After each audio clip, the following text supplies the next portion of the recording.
ढेंकानाल जिला गोंदिया ब्लॉक रतनपुर ग्राम पंचायतर विभिन्न उन्नतिमूलक कार्यर शुभ उद्घाटन उत्सव में ढेंकानाल सदर विधायक श्रीजुक्त सुधीर कुमार सामल मुख्य अतिथि रूपे योगदान करी विभिन्न जनहितकारी प्रकल्प यथा राउसिंह प्रसाद उच्च विद्यालय, चंडियार नूतन श्रेणीगृह, कृषि समवाय गृह, भगवती कम्युनिटी सेंटर, माणुआ कंक्रीट रास्तागुड़ी लोकार्पित करथिले।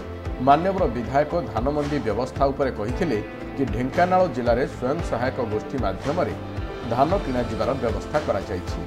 रतनपुर, बेगा और लेथेका पंचायतर धानमंडी व्यवस्था शक्ति जयमा संतोषी स्वयं सहायक गोष्ठी को प्रदान करा जायछि। महिला माने एबे स्वयं संपूर्ण, तेणु समस्त कार्य सुचारू रूपे परिचालित हेबो।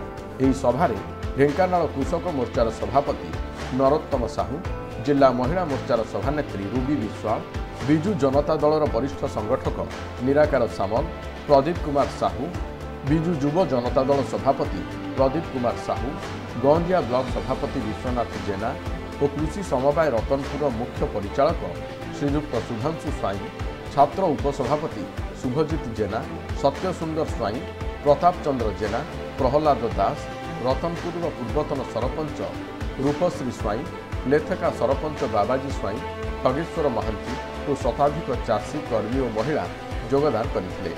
ढेंकानाल गोंदियारू विश्वजित सामल, नीलाचल न्यूज।